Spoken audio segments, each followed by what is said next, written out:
صل على سيدنا محمد يا رب صل. بسم اللہ الرحمن الرحیم. آج میں آپ کے سامنے سورہ آل عمران کا 7واں یعنی رکوع نمبر 7 اور تیسرے پارے کا رکوع نمبر 15 پیش کروں گا، اور حسب معمول سب سے پہلے اس کا لفظی ترجمہ، پھر یعنی مختصر گرامر کے ساتھ پھر اس کی تفسیر ہوگی، اور جو علمی نکات ہمیں اس میں نظر آتے ہیں وہ انشاءاللہ آپ کے سامنے پیش کریں گے. نمبر وار.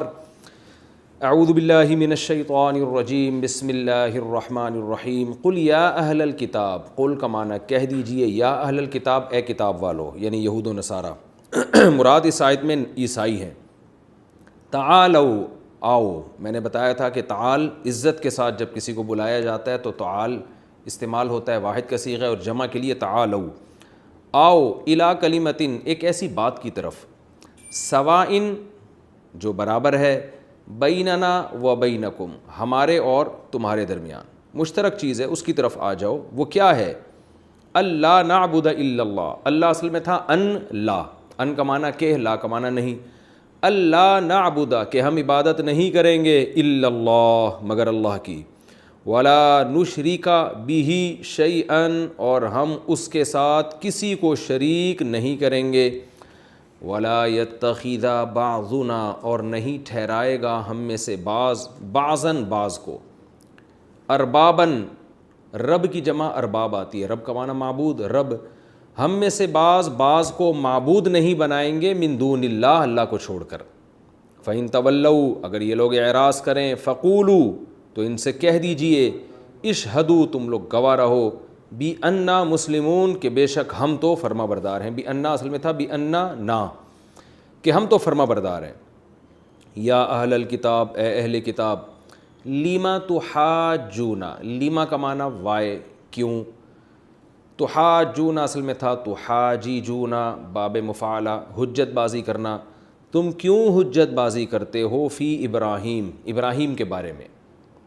وما انزلت التوراۃ والانجیل، اور نہیں نازل کی گئی تورات اور انجیل، الا من بعدہ، مگر یہ کہ ابراہیم کے بعد نازل کی گئی ہے. افلا تعقلون، تو تم عقل سے کام نہیں لیتے. ہا انتم، ہا کا معنی ارے، ہا تنبیہ کے لیے استعمال ہوتا ہے نا.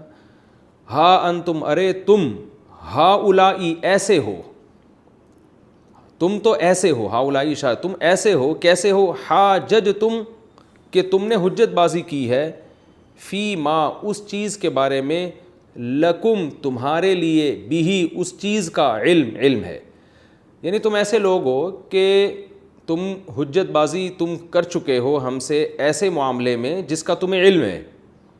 فلیما تحاجون، تو پھر تم حجت بازی کیوں کرتے ہو. فا کا معنی تو، لما کا معنی کیوں، تو تم حجت بازی کیوں کرتے ہو، فی ما، اس چیز میں، لیس لکم بہ علم، کہ نہیں ہے تمہارے لیے اس چیز کا کوئی علم، یعنی تمہارے پاس اس چیز کا علم ہی نہیں ہے.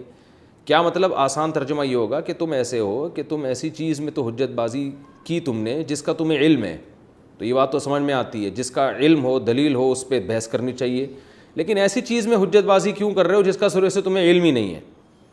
واللہ یعلم، اور اللہ جانتا ہے، وانتم لا تعلمون، اور تم نہیں جانتے.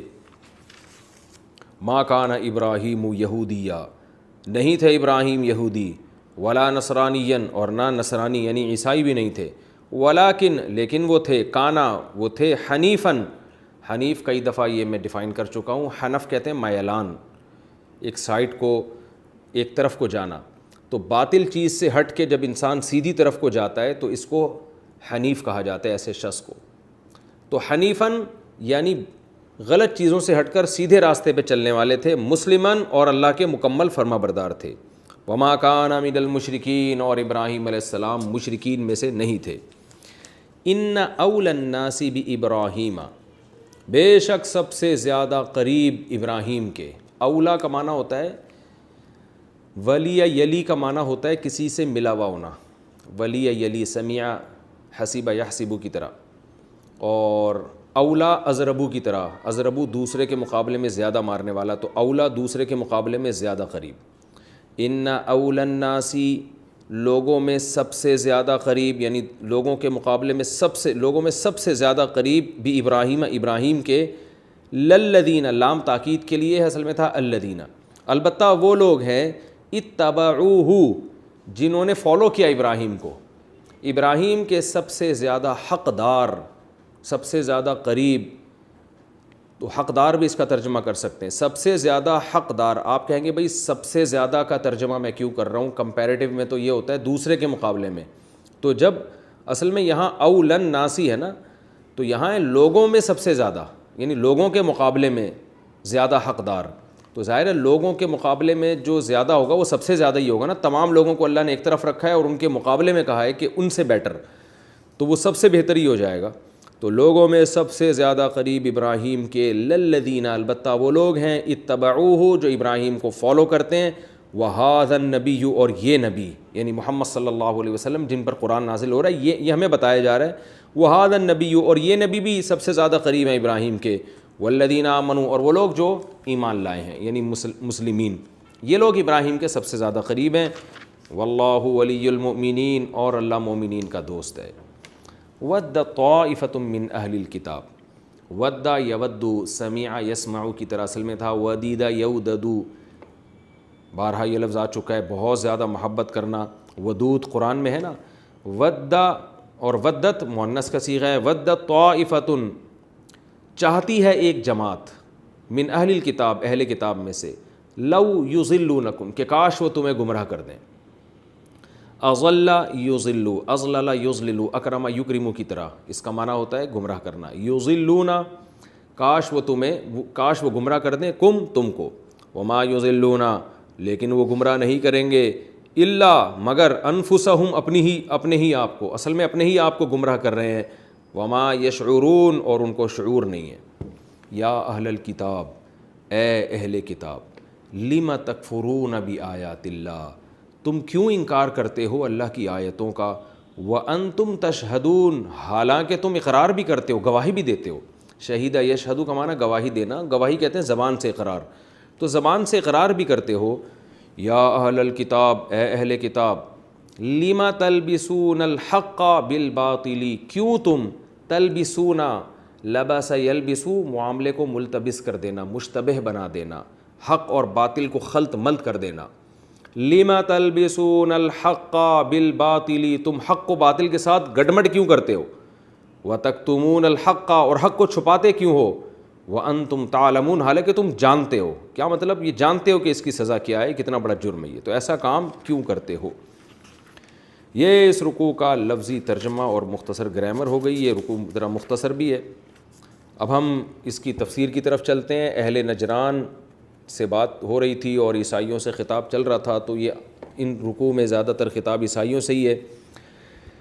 اس سے پہلے والے رکوع میں عیسائیوں کو دلائل سے سمجھایا گیا کہ حضرت عیسیٰ علیہ السلام کی مثال مٹی کی ہے، آدم کو مٹی سے بنایا، بغیر باپ اور بغیر ماں کے، تو وہ معبود نہیں ہو سکتے، وہ خدائی قوتیں ان کے ہاتھ میں نہیں ہیں۔ تو عیسیٰ کی تو پھر بھی ماں تھیں، بغیر باپ کے بنایا، تو عیسیٰ کا وجود اللہ کی قدرت کی دلیل ہے، عیسیٰ کی قدرت کی دلیل نہیں ہے۔ یہ دلیل دی گئی، مباہلے کا چیلنج بھی کیا گیا کہ پھر بھی بات سمجھ میں نہیں آتی تو میدان میں اپنی اولادوں کو لے آؤ، ہم بھی لے آتے ہیں، جو دین سچا ہوگا وہ بچ جائے گا، جو جھوٹے ہوں گے ان پر اللہ کی لعنت ہوگی۔ اس سے بھی انہوں نے راہ فرار اختیار کیا۔ تو قرآن ایک نرم انداز سے عیسائیوں کو دین کی دعوت دے رہا ہے، پیارے انداز سے، ایک نرم انداز سے دین کی دعوت دے رہا ہے کہ بحث مباحثے چھوڑو، آؤ ایک ایسی بات کی طرف جو ہمارے اور تمہارے درمیان مشترک ہے۔ ہم تمہارے دین کے خلاف نہیں ہیں، ہم تو تمہاری کتابوں پر ایمان کو اپنے ایمان کا جز سمجھتے ہیں، لیکن تم اپنی کتابیں پڑھو تو تمہیں وہی کچھ نظر آئے گا جو اسلام کہہ رہا ہے۔ وہ کیا ہے؟ یا اہل الکتاب، اے نبی آپ کہہ دیجئے کہ اہل کتاب، تعالوا، آؤ، الی کلمۃ، ایسی بات کی طرف، سواء بیننا و بینکم، جو ہمارے اور تمہارے درمیان مشترک ہے۔ وہ کیا ہے؟ اللہ نعبد الا اللہ، کہ ہم اللہ کے سوا کسی کی غلامی نہیں کریں گے۔ عبادت، غلامی، عبادت کا کیا تصور ہے، مفہوم ہے، یہ میں پچھلے لیکچروں میں بہت ڈیٹیل سے بتا چکا ہوں کہ ہم اللہ کے سوا کسی کی غلامی نہیں کریں گے۔ یہ ہمارے اور تمہارے درمیان یہ توحید مشترک ہے، تم اپنی کتابیں پڑھو، تمہیں اس میں بھی یہی نظر، اور تم اس کے دعوے دار بھی ہو کہ ہم توحید پرست ہیں، تو حقیقت میں توحید پر آؤ نا۔ یہ کیا بات ہے کہ ہم ایک اللہ کو مانتے ہیں لیکن حضرت مریم بھی ہیں، لیکن حضرت عیسیٰ بھی ہیں، لیکن یوں بھی ہیں، پھر ایک خدا تین کیسے ہو گئے، پھر اس پہ کتابیں لکھی جا رہی ہیں اور وہ خود بھی سمجھ میں نہیں آ رہا ان کے، اور اس کو متشابہات میں داخل کر لیا پھر۔ تو یہ کیا تکلف تم نے کیا ہوا ہے؟ آؤ سیدھی سادی بات کی طرف، یعنی اسلام تمہیں جس مذہب کی دعوت دے رہا ہے وہ تم سے ہٹ کے الگ مذہب نہیں ہے، وہ کوئی الگ چیز نہیں ہے، وہ وہی دعوت ہے جو تمام پیغمبر دیتے رہے ہیں، جو عیسیٰ ابن مریم بھی دیتے رہے ہیں۔ تو آؤ ایسی بات کی طرف جو ہمارے تمہارے درمیان مشترک ہے۔ یہ جو بت پرست لوگ ہیں یہ شرک کو مانتے ہیں، جو آگ کی پرستش کرنے والے لوگ ہیں یہ مشرک ہیں، یہ تو فخر سے شرک کرتے ہیں اور اپنے آپ کو توحید پرست کہتے بھی نہیں ہیں۔ تمہاری تو بیس توحید پر ہے، تو اسلام تمہیں اسی چیز کی دعوت دے رہا ہے جو ہمارے تمہارے درمیان مشترک ہے۔ آؤ ایسی بات کی طرف جو ہمارے تمہارے درمیان مشترک ہے، اللہ نعبد الا اللہ، کہ ہم اللہ کے سوا کسی کی عبادت نہیں کریں گے، ولا نشرک بہ شیئا، اللہ کے ساتھ کسی کو شریک نہیں کریں گے، ولا یتخذ بعضنا بعضا، اور ہم میں سے بعض کو، یعنی ہم ایک دوسرے کو اربابن، رب نہیں بنائیں گے اللہ کو چھوڑ کر۔ اللہ کو چھوڑ کر جو ہم نے اپنے جیسے لوگوں کو خدا بنا لیا ہے، یہ کام ہم نہیں کریں گے۔ صحابہ نے اس آیت کی تفسیر رسول اللہ صلی اللہ علیہ وسلم سے پوچھی تھی کہ یا رسول اللہ، یہود و نصارہ تو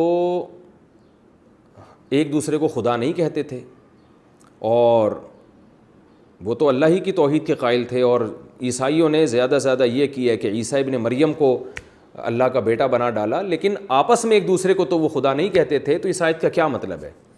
تو آپ صلی اللہ علیہ وسلم نے فرمایا، صحیح حدیث ہے، فرمایا کہ ایسا نہیں ہے کہ ان کے علماء جو ہیں، جس چیز کو ان کے علماء نے حلال کر دیا انہوں نے حلال سمجھا، جس چیز کو ان کے علماء نے حرام کر دیا انہوں نے حرام سمجھا۔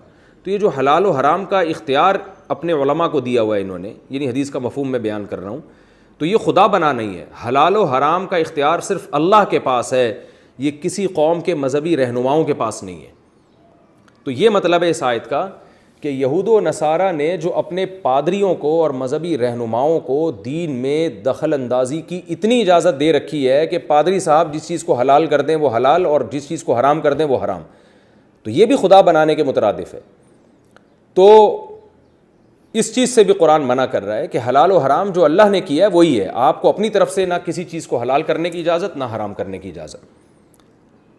یہاں یعنی اس آیت کی تفسیر میں ایک بات خوب اچھی طرح سمجھیں، اس آیت کی تفسیر میں نا دو انتہاؤں کی طرف لوگ گئے ہیں۔ کچھ لوگوں نے تو یہ کیا ہے، یعنی اس آیت کی تفسیر میں تو ہم نہیں کہہ سکتے، یعنی یوں کہہ سکتے ہیں کہ اس امت میں دو انتہائیں پیدا ہوئی ہیں۔ ایک تو وہ ہیں جنہوں نے اس آیت کی ایسی تفسیر بیان کی ہے کہ اس آیت کی دھجیاں اڑا دی انہوں نے۔ یہ وہ لوگ ہیں جو بابوں کو، بزرگوں کو اتنی اتھارٹی دیتے ہیں کہ وہ جب چاہیں حلال کر دیں، جب چاہیں حرام کر دیں، ان سے کوئی دلیل کا مطالبہ بھی کرے تو گویا کفر سمجھا جاتا ہے، اور بس ان کے پیر صاحب ہیں، ان سے کوئی پوچھ نہیں سکتا، وہ نماز پڑھیں نہ پڑھیں ان کی مرضی ہے، بس یہ تو جنت میں جائیں گے۔ تو یہ لوگ بھی اسی آیت کا مصداق ہیں، جس کو اندھی تقلید کہا جاتا ہے، کہ حلال و حرام کی اتھارٹی اپنے بزرگوں کو دی ہوئی ہے۔ مزار پرستی جو پھیل رہی ہے ہمارے معاشرے میں، حضرت دامت برکاتہم نے فرمایا، اور کوئی دلیل نہیں ہوتی ان کے پاس، تو ان کا عمل اپنے بزرگوں کے ساتھ ایسا ہی ہوتا ہے جیسا یہود و نصارہ کا عمل اپنے پادریوں کے ساتھ اور اپنے راہبوں کے ساتھ اور اپنے احبار کے ساتھ ہوتا تھا، کہ انہوں نے بزرگوں کو یہ اتھارٹی دے رکھی ہے۔ آج دیکھ لیں بدعتی لوگ کیا کچھ کر رہے ہیں، ان سے قرآن و سنت مکمل ایک طرف، لیکن بس ان کے بزرگ نے جو کہہ دیا تو وہ پتھر پہ لکیر، تو وہ بھی اسی آیت کے مفہوم میں داخل ہیں، وہ بھی ان لوگوں کی فہرست میں داخل ہیں جو اللہ کے ساتھ غیر اللہ کو شریک کرتے ہیں، اور انہوں نے اپنے بزرگوں کو اختیارات دیے ہوئے ہیں۔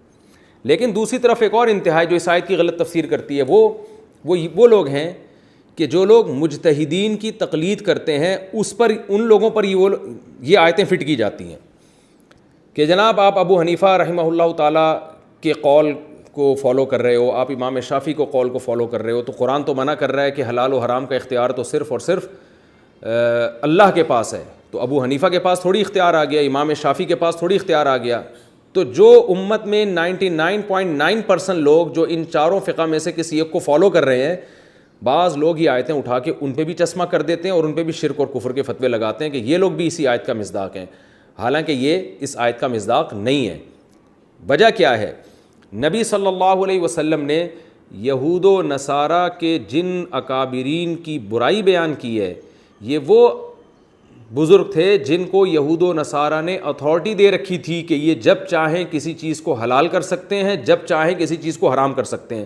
اور آج بھی آپ اگر عیسائیوں کے جو مذہبی عقائد کی کتابیں وہ اٹھا کے پڑھیں گے تو اس میں یہ عقیدہ باقاعدہ لکھا ہوا ہے کہ فادر کو، پادری کو یہ پرمیشن ہے کہ وہ زمانے کے لحاظ سے، حالات کے لحاظ سے مذہب میں چینجنگ کر سکتا ہے، وہ حلال کو حرام اور حرام کو حلال کر سکتا ہے۔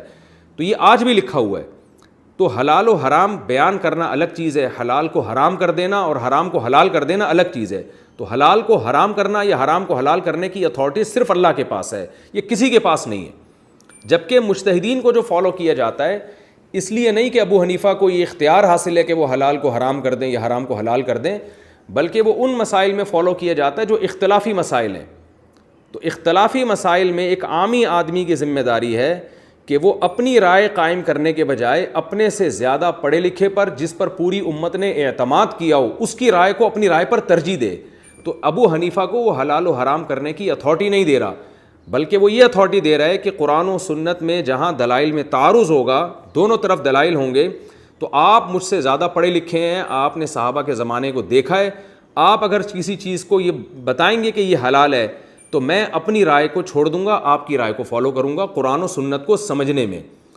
یہی وجہ ہے کہ پوری امت نے ان چاروں اماموں کو مجتہد مانا ہے۔ اگر امت یہ سمجھتی کہ انہوں نے اپنی طرف سے بھی چیزوں کو حلال و حرام کیا تو امت مجتہد تو دور کی بات، ان کو مسلمان ہی نہ مانتی۔ اس لیے کہ کسی مجتہد کو یہ اجازت نہیں ہے کہ حدیث میں ایک مسئلہ بیان ہوا اور وہ اس کے اپوزٹ اپنی رائے قائم کرے۔ ایسا کام اگر کوئی مجتہد کرے گا تو وہ مجتہد تو دور کی بات، وہ اسلام سے خارج ہو جائے گا۔ تو لہذا جو جاہل پیر اور بابے قرآن و سنت کے مقابلے میں اپنی رائے پیش کرتے ہیں، وہ خود بھی اسلام سے خارج ہیں اور ان بابوں کو فالو کرنے والے لوگ بھی اسلام سے خارج ہیں اور اس آیت کا مصداق ہیں۔ اور جو علماء مجتہدین، وہ علماء جن پر پوری امت نے اجماع کیا، فروعی مسائل میں اگر کوئی شخص ان کی رائے کو فالو کرتا ہے، ان کی تقلید کرتا ہے، تو وہ اس کا مصداق نہیں ہے، کیونکہ وہ یہ اتھارٹی نہیں دے رہا ابو حنیفہ یا امام شافعی کو کہ آپ جب چاہیں کسی چیز کو حلال کر دیں یا حرام کر دیں۔ وہ یہ اتھارٹی دے رہا ہے کہ جہاں مسائل میں اختلاف ہوگا تو میرا جو مینٹل لیول ہے اور میرا جو علم کا لیول اور تقوی کا لیول بہت کم ہے، آپ صحابہ کے دور کے قریب ہیں، آپ نے صحابہ تابعین کو نمازیں پڑھتے ہوئے دیکھا ہے، تو میں اپنی رائے پر آپ کی رائے کو ترجیح دوں گا، کیونکہ ایک عامی آدمی کسی بھی فیلڈ میں اپنے سے ماہر کی رائے کو ترجیح دیتا ہے، یہی عقل کا تقاضا ہے۔ آپ اگر ڈاکٹر نہیں ہیں، آپ کتابیں پڑھ کے، میڈیکل سائنس کی کتابیں پڑھ کے آپ کی ایک رائے قائم ہوتی ہے، لیکن ڈاکٹر کی دوسری رائے ہے، تو ایک عامی آدمی کو کہا جائے گا کہ پراپر ڈاکٹر کو فالو کرو، اس میں یہ دلیل دینا صحیح نہیں ہوگا کہ تم دلیل کے بجائے اندھی تقلید کر رہے ہو۔ یہ اندھی تقلید نہیں ہے، اس لیے کہ اندھی تقلید پڑھے لکھے کی نہیں ہوتی، متقی اور پرہیزگار کی نہیں ہوتی اندھی تقلید۔ اندھی تقلید اپنے جیسے جاہلوں کی ہوتی ہے یا ان عالموں کی ہوتی ہے جو خود لوگوں کو اندھے راستے پہ چلا رہے ہوں۔ تو جیسے ایک عام آدمی میڈیکل سائنس میں کسی ڈاکٹر کو اگر فالو کرتا ہے تو اس کو اندھا مقلد نہیں کہا جا سکتا، ایسے ہی کوئی شخص اگر قرآن و سنت پہ پورا عبور نہیں رکھتا تو وہ اگر کسی مجتہد کو فالو کرتا ہے تو یہ اندھا مقلد نہیں ہے، یہ تقلید علی وجہ البصیرہ ہے، اور ان لوگوں پر اس طرح کی آیتیں فٹ کرنا یہ بھی جہالت ہے۔ اور کمال کی بات یہ ہے کہ جو لوگ اس طرح کی آیتیں مجتہدین کو فالو کرنے والے لوگوں پر فٹ کر رہے ہوتے ہیں، وہ خود کسی نہ کسی کی شخصیت میں ایسے مبتلا ہوتے ہیں کہ یہ میرا تجربہ مشاہدہ ہے کہ وہ خود کسی ایک شخص کو مان رہے ہوتے ہیں، اور وہ جب کسی حدیث کو صحیح کہہ دے تو یہ صحیح مان لیں گے، وہ ضعیف کہہ دے تو ضعیف مان لیں گے، وہ کہہ دے یہ کام جائز ہے تو جائز مان لیں گے، وہ کہہ دے ناجائز ہے تو ناجائز مان لیں گے۔ تو یہ ایسی اندھی تقلید کر رہے ہوتے ہیں کہ اصل میں ان کے اوپر یہ آیتیں فٹ ہوتی ہیں، لیکن یہ 99.9% امت جو مجتہد جن کو فالو کرتی ہے، ان کو کے فالوورز کو یہ آیتیں فٹ کرتے ہیں۔ تو یہ دو انتہاؤں کا امت شکار ہے اس وقت۔ اعتدال کا راستہ یہی ہے جو میں نے آپ کے سامنے بیان کیا کہ اس سے وہ لوگ مراد ہیں جن کو باقاعدہ یہ اتھارٹی دی گئی ہو کہ وہ جب چاہیں حلال کو حرام کر دیں اور حرام کو حلال کر دیں۔ ہم مجتہدین کو یہ اتھارٹی نہیں دیتے کہ وہ جب چاہیں حلال کو حرام کر دیں اور حرام کو حلال کر دیں، کیونکہ اگر ہم یہ سمجھتے کہ مجتہدین نے یہ کام کیا ہے کہ اپنی مرضی سے حلال و حرام کے فیصلے کیے ہیں، تو وہ مجتہد تو دور کی بات، ہم ان کو اسلام سے خارج سمجھیں گے، پھر اس مسلمان سمجھیں گے ہی نہیں، اور ان کے اتباع کرنے والا بھی اسلام سے خارج ہے. تو یہ خوب اچھی طرح سمجھ لیں. البتہ یہ بات ضرور ہے کہ کسی شخص کے پاس، کسی مجتہد جس میں خود صلاحیت ہو، وہ قرآن و سنت کو بہت اچھی طرح سمجھ گیا ہو اور بھرپور طریقے سے اس میں قرآن و سنت کی سمجھنے کی صلاحیت پیدا ہو گئی ہو، اور صرف اپنی رائے پر اعتماد نہ ہو بلکہ امت نے بھی اس کے بارے میں گواہی دی ہو کہ یہ واقعی مجتہد ہے، تو اس کے سامنے اگر دلائل قطعیہ سے ثابت ہو جائے، اسلام کی دلائل سے، کہ یہ مسئلہ اس طرح ہے، اور مجتہد کے بارے میں ثابت ہو جائے کہ مجتہد کے پاس چونکہ دلیل نہیں پہنچی تھی اس لیے اس نے اس کے خلاف فتویٰ دیا ہے، تو ایسے موقع پہ جب کسی شخص کے سامنے جو مجتہد کے درجے پر فائز ہو، اس کے سامنے یہ بات اظہر من الشمس واضح ہو جائے کہ شریعت میں مسئلہ ایسے ہے، اور ابو حنیفہ سے یا امام شافعی سے اس مسئلے میں غلطی ہوئی ہے کیونکہ ان تک حدیث نہیں پہنچی تھی، ایسے موقع پر بھی اگر وہ مجتہد کو فالو کرتا ہے تو پھر وہ یقیناً ان آیتوں کا محتاج ہے، ان آیتوں کا مصداق ہے. وجہ اس کی ہے کہ اس کو صاف طور پہ پتہ چل گیا کہ اسلام یہ کہہ رہا ہے، لیکن وہ اسلام کو چھوڑ کر کسی مجتہد کے پیچھے چل رہا ہے، ایسے مجتہد کے جس کے بارے میں اس کو معلوم ہے کہ ان تک حدیث نہیں پہنچی تھی، اس لیے وہ بیچارے فتویٰ دینے میں معذور تھے، جب حدیث پہنچ جاتی تو وہ رجوع کر لیتے. ایسے موقع پر بھی اگر کوئی کسی عالم کی رائے کو فالو کرتا ہے اور قرآن و سنت کو چھوڑ دیتا ہے تو وہ یقیناً ان آیتوں کا مصداق ہے، لیکن ایسا ہوتا نہیں ہے. کہیں ایسا ہو رہا ہے تو وہ آپ کو لگ رہا ہے، حقیقت میں ایسا نہیں ہے. مجتہد کی رائے ایک حدیث کے مطابق ہوتی ہے، آپ دوسری حدیث دیکھ رہے ہوتے ہیں. تو اس لیے عامی آدمی کے بارے میں قرآن کی دوسری آیتیں ہیں، وَاتَّبِعْ سَبِيلَ مَنْ أَنَابَ إِلَيَّ، اللہ فرماتے ہیں جو میرے راستے پر چل رہا ہے اس شخص کو فالو کرو. تو اللہ خود شخص کو فالو کرنے کا حکم دے رہے ہیں. کیا مطلب؟ تمہیں خود قرآن و سنت پر عبور نہیں ہے تو ایسوں کو فالو کرو جن کو قرآن و سنت پہ عبور ہے. تو یہ فالوونگ کا تو قرآن حکم دے رہا ہے. فَاسْأَلُوا أَهْلَ الذِّكْرِ إِن كُنتُمْ لَا تَعْلَمُونَ، یہ بھی قرآن کی آیت ہے کہ تمہیں علم نہیں ہے تو اہل علم کو فالو کرو. تو وَلَوْ رَدُّوهُ إِلَى الرَّسُولِ وَإِلَىٰ أُولِي الْأَمْرِ مِنْهُمْ، جب بھی کوئی اختلاف ہو تو رسول کی طرف پھیرو اور اولو الامر یعنی علماء کی طرف پھیلو، کیونکہ علماء رسول کی بات کو زیادہ اچھا سمجھتے ہیں. تو قرآن مجید نے خود علماء کی اتباع کا حکم دیا ہے. تو اس میں وہ مجتہدین جو قرآن و سنت کا علم ہم سے زیادہ جانتے تھے، ان مجتہدین کو فالو کرنا یہ اس آیت میں قطعاً داخل نہیں ہے. اور میں ایک آخری بات کر کے اس بحث کو ختم کر کے اگلی آیت کی طرف چلتا ہوں کہ بہت سے لوگ یہ کہتے ہیں کہ جو لوگ مجتہدین کو فالو کرتے ہیں وہ اندھے مقلد ہیں، وہ قرآن و سنت کو چھوڑ رہے ہیں، اور 1300 سال پیچھے جب جا سکتے ہیں ابو حنیفہ یا شافعی کے دور تک، تو 100 سال اور پیچھے چلے جائیں، نبی صلی اللہ علیہ وسلم تک کیوں نہیں چلے جاتے وہ؟ تو یہ اصل میں بزبان حال یہ کہہ رہے ہوتے ہیں کہ آپ 1300 سال پیچھے جا رہے ہیں لیکن 100 سال پیچھے کا زمانہ نبی صلی اللہ علیہ وسلم کا ہے، وہاں تک کیوں نہیں جا رہے؟ تو یہ لیبل بہت اچھا لگ رہا ہے، لیکن خود وہ کیا کر رہے ہوتے ہیں کہ وہ 15ویں صدی کے کسی عالم کی تقلید کر رہے ہوتے ہیں. تو ہم یہ کہتے ہیں کہ اس زمانے میں آپ 15ویں صدی میں کسی مولانا کی، عالم کی، پروفیسر کی، اسکالر کی جو آپ اتباع کر رہے ہیں، تو اس زمانے میں فتنے کا اندیشہ زیادہ ہے. آپ 1300-1400 سال پہلے کے مجتہد کی طرف کیوں نہیں چلے جاتے جو آپ سے زیادہ قرآن و سنت کو سمجھتا تھا؟ آپ اس طرف کیوں نہیں چلے جاتے؟ تو یہ سوال ہمارا ان سے ہے کہ آج کے کسی مجتہد کی یا کسی پروفیسر کی تقلید کرنا زیادہ بہتر ہے، اس کی اتباع کرنا زیادہ بہتر ہے، یہ 1400 سال پہلے؟ تو یہ جواب میں کہتے ہیں کہ ہم تو کسی کی بھی نہیں کر رہے، ہم تو نبی کی حدیث کو فالو کر رہے ہیں. تو یاد رکھیں یہ لوگ جو باتیں کر رہے ہیں نبی کی حدیث کو، نبی کی حدیث صرف ایک طرف نہیں ہوتی، دوسری طرف بھی ہوتی ہے. نبی صلی اللہ علیہ وسلم کی حدیثیں مختلف وارد ہوئی ہیں، تبھی مجتہدین کا اختلاف ہوا ہے، ورنہ مجتہدین کا اختلاف ہوتا نہیں. تو یہ آپ کو وہ حدیث تو بتا رہے ہوتے ہیں جن سے ان کے مسلک کی تائید ہو رہی ہوتی ہے، وہ والی نہیں بتا رہے ہوتے جو ان کے مسلک کے اپوزٹ ہوتی ہے. تو جو ان کے مسلک کے اپوزٹ ہوتی ہے وہ حدیث یا تو چھپاتے ہیں یا اس پہ ضعیف ہونے کا فتویٰ لگا دیتے ہیں. تو یاد رکھیں مجتہدین میں جب بھی اختلاف ہوتا ہے 99% یہ اختلاف کی بیس یہ ہوتی ہے کہ احادیث اس بارے میں مختلف ہوتی ہیں. تو پھر ایک عامی آدمی کے لیے فیصلہ کرنا مشکل، تو عامی آدمی کے لیے فیصلہ کرنا مشکل، تو پھر وہ حدیث میں خود ترجیح دینے کے بجائے عافیت کا راستہ یہ ہے کہ وہ کسی مجتہد کی رائے کو ترجیح دے. اور اس سے یہ سوال بھی خود بخود اس کا بھی جواب مل گیا کہ ہم جناب 1300 سال پیچھے تو جا سکتے ہیں، تو اس سے 100 سال اور پیچھے جا کے ڈائریکٹ نبی کی اتباع کیوں نہیں کر لیتے؟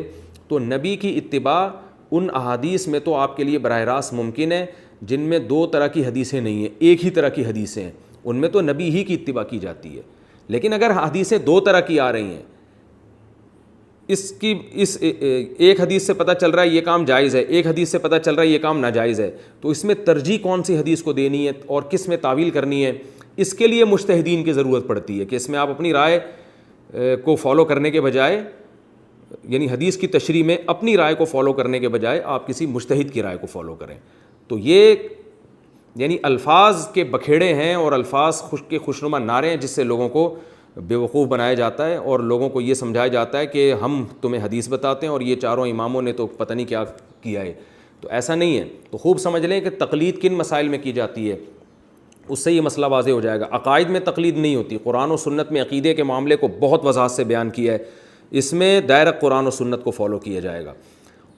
اسی طرح کچھ مسائل قرآن و سنت میں ایسے ہیں جو اختلافی نہیں ہیں، اس میں ایک ہی طرح کے دلائل ہیں، جیسے زانی کو 100 کوڑے مارے جائیں گے، اور حدیث میں آتا ہے شادی شدہ زانی کو رجم کیا جائے گا، نمازیں 5 فرض ہیں، رمضان کے روزے فرض ہیں، حج کرنا فرض ہے، عمرہ کرنا فرض ہے. یہ وہ مسائل ہیں جس میں کسی کی تقلید جائز نہیں ہے، کیونکہ ان مسائل کو آپ صلی اللہ علیہ وسلم نے اتنی وضاحت سے بیان کر دیا ہے کہ اس میں ڈائریکٹ نبی کو فالو کیا جائے گا، کیونکہ نبی کی بات کے دو مطلب یہاں نکلتے نہیں ہیں. تو اس میں آپ کو 1300 سال نہیں بلکہ آپ ڈائریکٹ 1400 سال پیچھے ہی جائیں گے. لیکن کچھ مسائل ایسے ہیں جن میں دونوں طرح کی احادیث ہیں، صحابہ کے عمل بھی مختلف ہیں.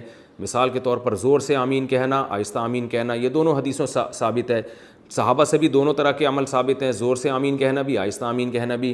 رفع الیدین کرنا بھی نبی سے ثابت، نہ کرنا بھی نبی سے ثابت. صحابہ سے بھی دونوں طرح، بعض صحابہ رفع الیدین کے بغیر نماز پڑھتے تھے، بعض رفع الیدین کر کے نماز پڑھتے تھے. اسی طرح ہاتھ باندھنے کی مختلف کیفیت، کہ ہاتھ کہاں باندھے جائیں گے، یہ بھی مختلف کیفیت نبی سے بھی ثابت اور صحابہ سے بھی ثابت. ہاتھ باندھنے بھی ہیں نماز میں یا ہاتھ چھوڑ کے نماز پڑھنا ہے، اس میں بھی صحابہ کی دونوں رائے ہمیں ملتی ہیں. تو ایسے اختلافی مسائل میں کوئی یہ کہتا ہے میں ڈائریکٹ نبی کو فالو کروں گا، تو کیسے فالو کرے گا بھائی؟ نبی سے تو دونوں چیزیں ثابت ہیں. تو ظاہر ہے آپ نے دونوں طرف کے دلائل رکھ کے ایک فیصلہ کرنا ہے نا کہ زیادہ راجح کون سا ہے. تو یہ فیصلہ آپ نہ کریں، یہ فیصلہ مجتہد کر چکے ہیں، انہی میں سے کسی ایک کو آپ فالو کریں اور دوسرے پر اعتراض نہ کریں. تو یہ ہے تقلید کا مطلب. یہ مطلب نہیں ہے کہ اندھی تقلید ہو رہی ہے کہ قرآن و سنت میں ایک مسئلہ انتہائی وضاحت سے بیان کر دیا اور آپ پھر بھی ابو حنیفہ کے پیچھے چل رہے ہیں. اس تقلید کا کوئی بھی قائل نہیں ہے، اور امام حنیفہ بھی ایسا نہیں کرتے تھے کہ قرآن و سنت کو ایک طرف چھوڑ کر اپنی رائے دیتے ہوں. تو یہ آیت کا خوب اچھی طرح مطلب سمجھیں، اس کا آیت کا صحیح مطلب کیا ہے اور غلط مطلب کیا ہے. کیونکہ اسلام میں یاد رکھیں جتنے فرقے پیدا ہوئے ہیں، جتنے فرقے، وہ سہارا قرآن ہی کا لیتے ہیں اور قرآن کے نام پہ لوگوں کو توڑتے ہیں. اس کی مثال ہے جیسے یہ جو قرآن مجید کی آیت ہے کہ وَاعْتَصِمُوا بِحَبْلِ اللَّهِ جَمِيعًا وَلَا تَفَرَّقُوا، کہ اللہ کی رسی کو مضبوطی سے تھامو اور آپس میں فرقوں میں نہ بٹو. بہت سے لوگوں نے کیا کیا، جیسے جماعت المسلمین نے اس آیت کو لے کے چاروں فقہ کے جو فالوورز ہیں، حنفی، مالکی، شافعی، حنبلی، ان سب کو غلط قرار دیا اور کہا کہ قرآن تو کہہ رہے قرآن کو پکڑو اور فرقوں میں نہ بٹو، یہ تو 4 فرقوں میں بٹ گئے، لہذا یہ سب غلط ہیں. 5واں انہوں نے جماعت المسلمین نکال لیا.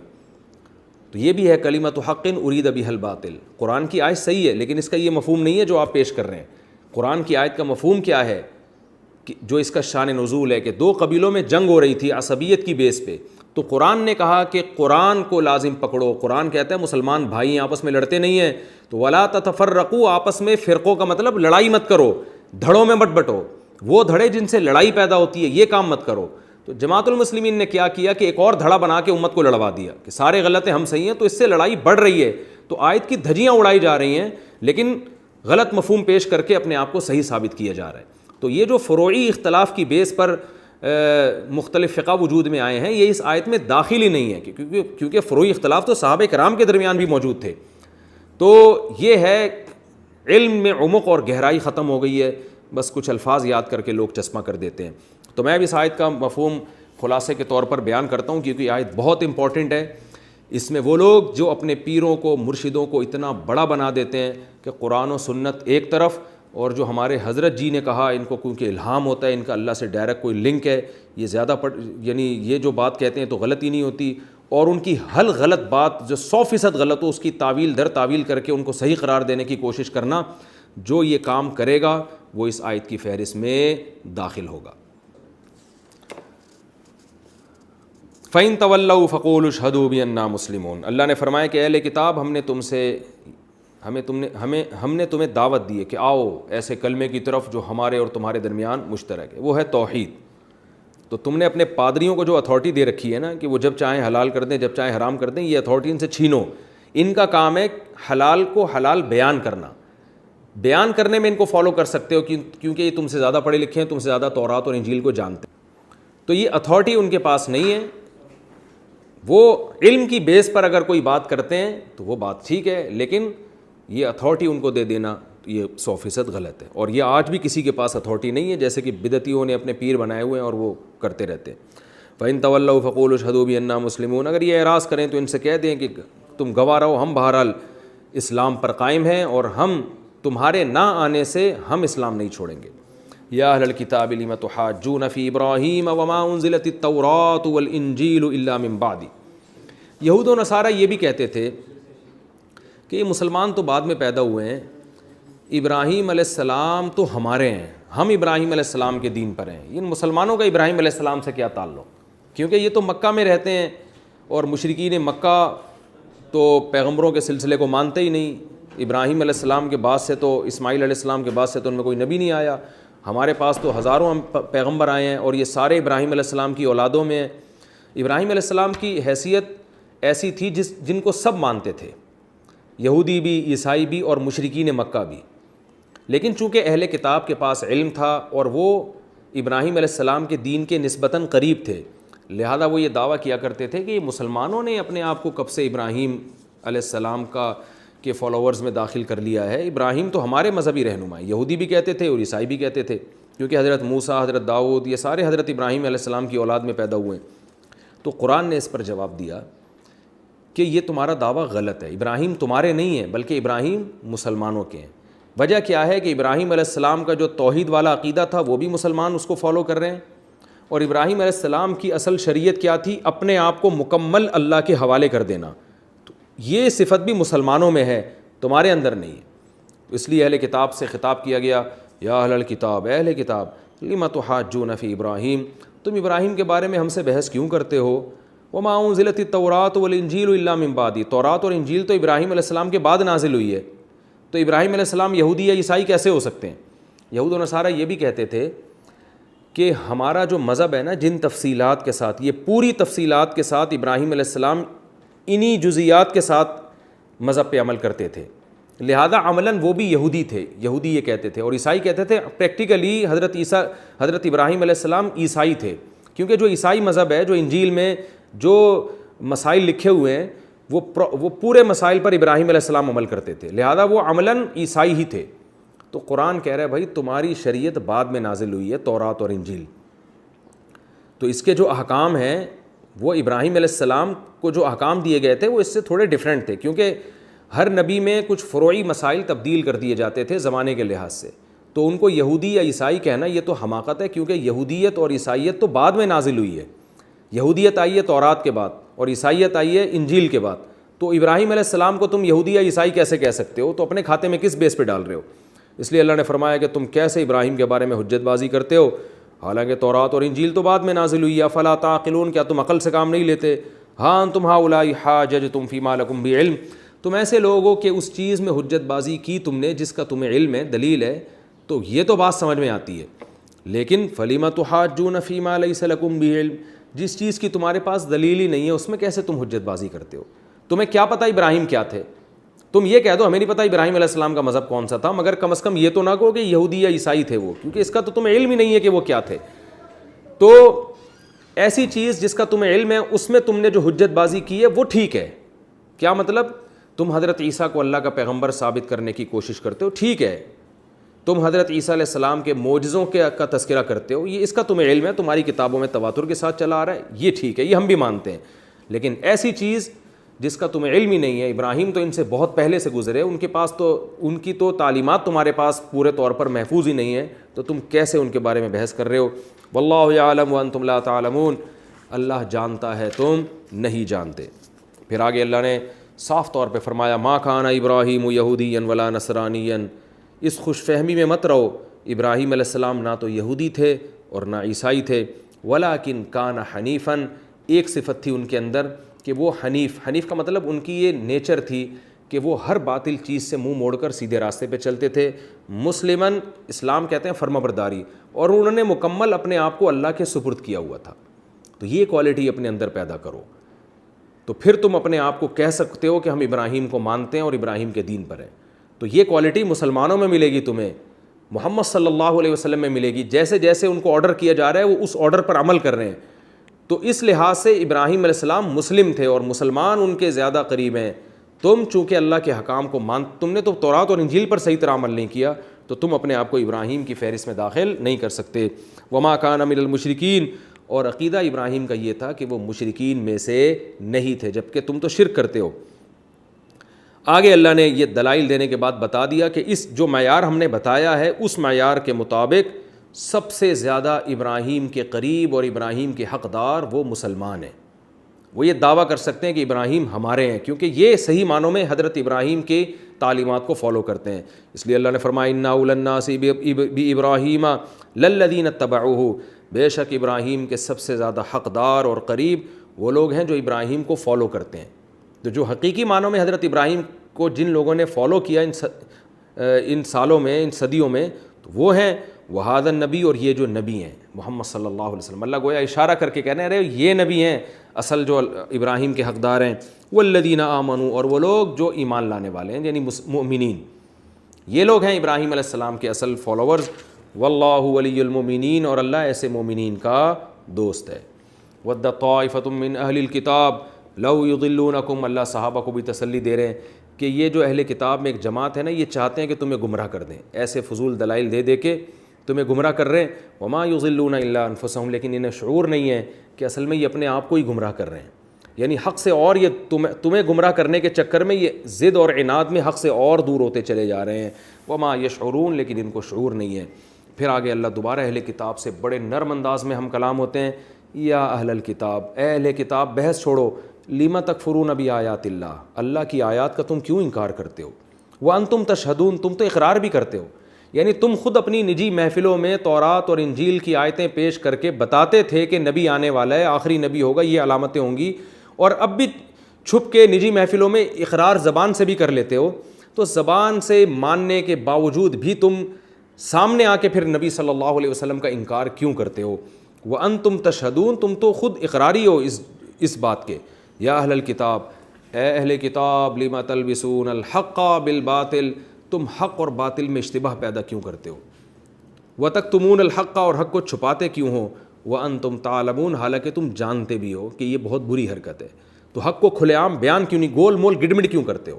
تو یہ اہل باطل کی عادت ہوتی ہے کہ جو 100% باطل لوگ ہوتے ہیں نا, وہ تو بالکل ہی حق کو مانتے ہی نہیں ہیں, اور جو شرارتی قسم کے لوگ ہوتے ہیں باطل ہونے کے ساتھ ساتھ وہ کیا کرتے ہیں, کچھ حق بھی بتاتے ہیں کچھ باطل بھی, تاکہ ان کے حق کو دیکھ کے لوگ سمجھیں کہ یہ حق پرست ہیں, لیکن اس کے درمیان میں باطل کو ڈال دیتے ہیں. جیسے آج بھی بہت سے اسکالر ایسے ہیں, دیکھا ہوگا آپ نے, جو اسلام کے ساری تعلیمات ہی کو انہوں نے توڑ موڑ کے رکھ دیا, لیکن کچھ چیزیں اسلام کی وہ بڑی ڈیفائن کر رہے ہوتے ہیں اور اسلام کا دفاع کر رہے ہوتے ہیں.